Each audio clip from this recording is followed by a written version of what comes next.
Hey Cassie, this is how I make my coffee every morning. I use the pour over. I love it. It's the purest way to make coffee. I think most coffee purists will tell you that. So good choice. Okay, so what we have now, take a look at the requirements, make sure all the requirements are there. So when I go through this list of requirements, I want you to know that I'm gathering and compiling this list of requirements from the page 4 assignment 4 part 1 page, specifically the introductory paragraph, the instructions, the objectives, and the design requirements. So let's go ahead and take a look at those requirements and compare to what we have here. So we've got placeholder type here, and I don't recommend that even for a preliminary. And the relevance here is that you don't want to submit, when you transition into your professional career and you're submitting comps and mock-ups for a review, you don't want to include dummy text. You always want to include your live text unless it's specifically stated that you don't have live text yet and you need to use dummy text. Dummy text always appears and behaves a little bit differently than live text. So we want to keep that in mind.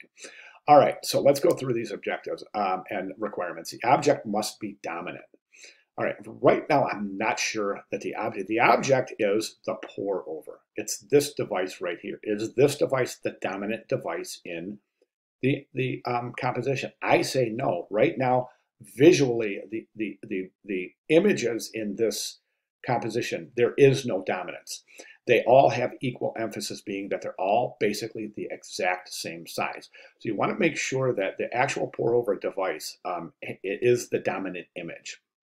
I don't know if you want to include another shot of the pour over itself or reconfigure somehow, but remember that this has to be the dominant image. You could even just increase the size of this configuration right here, but this needs to supersede the beans and the other images in terms of hierarchical dominance. Okay, object must be shown with someone using it or with someone interacting with it. Well, we don't see that. I mean, there's water being poured, so there is interaction, but it says someone, indicating that there should be a human hand or something in here showing that someone is interacting with the pour over device itself.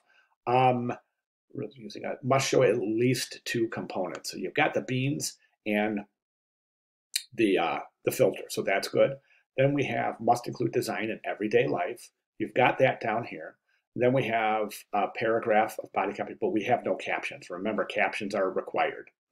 White background only, yes. Poster 7 by 15, you've got that. Imagery must come in contact with the edge of the page somewhere twice. Boom, boom, got it. Design must be combined images that are in boxes as part of a background and cropped individually with no backgrounds. These are all cropped individually with no backgrounds. So you have to include images that have backgrounds in them, and you can place those in a box or some sort of a shape. Full color, keep your image dominant, and you must use a grid. Okay, so those are just a couple of requirements. You want to make sure that you're satisfying those requirements. Okay, let's go ahead and take a look at typography and layout. It's like I said, it's really difficult to critique placeholder text, but I'll try. Right now, I think your right alignment here. I think this is kind of forced up into the top of the composition. Right now, if we were to balance this out, I think it's top heavy because you've got 1, 2, 3, 4, 5, 6, about 7 items at the top and 1 at the bottom. So this kind of looks like it could tip over. So it's a little top heavy. I would consider redistributing the visual weight. Now, we have something here that's a little bit strange in terms of hierarchy. So this pour over coffee dripper is taking hierarchy over design in everyday life. And that shouldn't be. The subject is design in everyday life, right? My recommendation is to put that at the forefront of hierarchy and this in a sub position.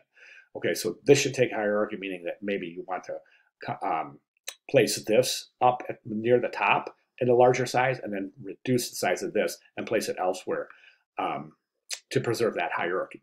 Also, this is in a box, and I think this is a problematic area right here. And the reason being is because there's a lot of elements converging right here. And it almost appears to be visual clutter. I don't think you need this box in the background. Placing typography in boxes creates a separation from the page. All right, we don't want to create separations from the page. We want to create visual synergy and visual harmony where the type is incorporated as a part of the layout and not like put over, placed over. When we put things in boxes, it almost appears like they're placed over the composition as opposed to being incorporated within the composition. Hope that makes sense. Also, you've got this this is overlapping the image, and it's got this transparency here. So I think this is a problematic area right here.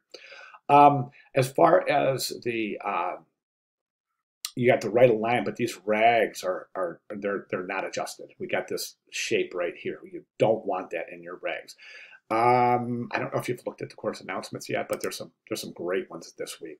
Welcome to week 4 all the way up. These 4 announcements have a ton of videos in them, all sorts of stuff in here to really explain to you to a very high degree how to do a lot of the typesetting that we are going to be looking for and graded on for the remainder of the term. Specifically, we want to learn if this is applicable, how to justify paragraphs. If it's not, I would look at it anyway. So for that time that does come when you want to justify paragraphs, how to adjust your rags. That's what you're after right there.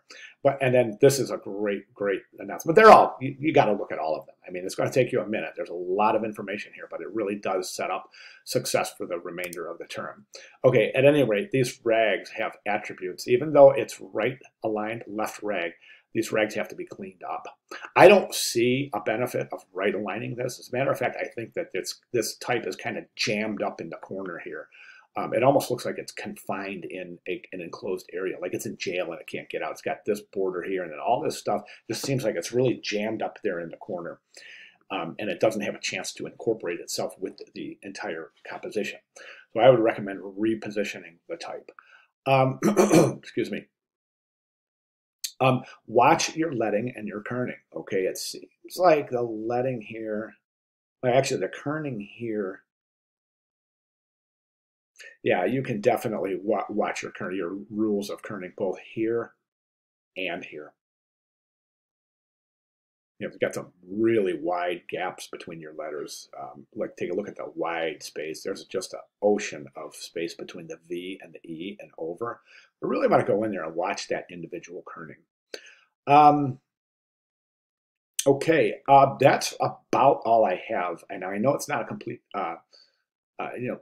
it's not a complete composition. So that's about all I can really do right now. But I also want you to think about what you can borrow from the images in order to kind of create some interesting elements in the layout itself. Now, this example right here, I go through this and I dissect this completely. This design in everyday life with this teal colored coffee machine is one of the better assignments I've seen while teaching this class. It's outstanding. And I really dissect this and deconstruct this and give you all of the reasons why this is good. And it's over here in how to complete assignment 4 tips and tricks. You want to take a look at that where I kind of deconstruct a few examples, and you can use those principles to search for clues and for areas that you can incorporate into the layout from the images. Okay, makes sense. Okay, all right, that's what I have for you. If you have any questions, comments, concerns, or if I can make any necessary clarifications, please let me know. But at this point, I'd like to see those changes reflected for your final submission. All right, great. Thank you very much.